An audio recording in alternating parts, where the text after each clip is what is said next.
Greetings to the organizers, committee, Reshaping Feathers, dear judges, all the contestants. I'm Erica Kunwar and I completely disagree that money can buy happiness.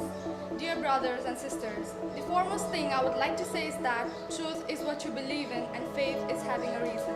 And the truth to me is that weighing happiness with money is a very insolent thing to do, because there are uncountable things that money cannot buy and happiness is the foremost of them.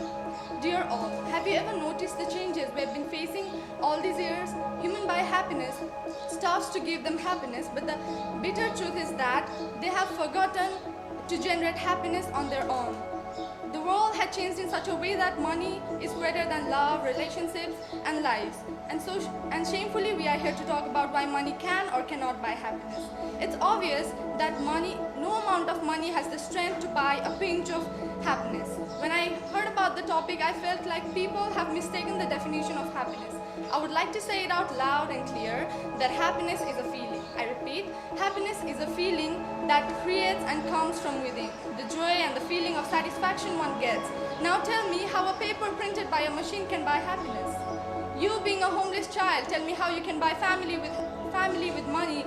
No amount of bucks can buy love and happiness that a real family can give, but a spiritual strength can do it in a better way.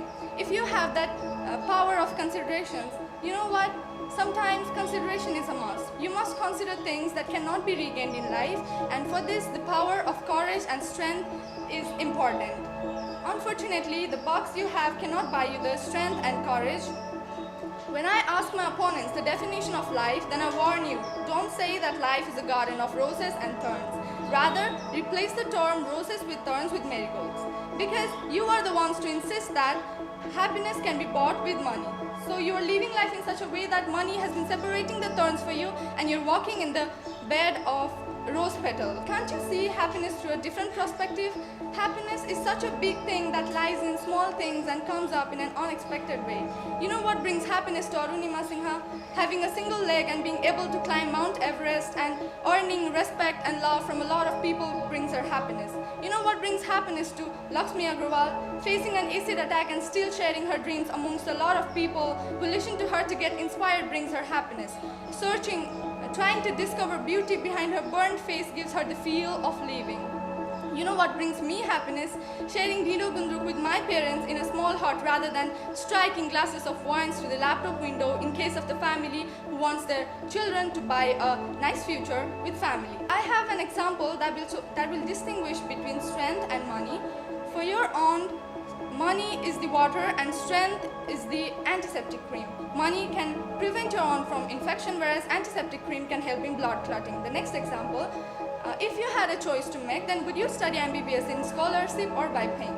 Of course you'll choose the first option, because whatever you agree over here, whatever you deny over here, the truth remains the same. Everybody knows the truth and everybody knows that no amount of money deserves to buy happiness.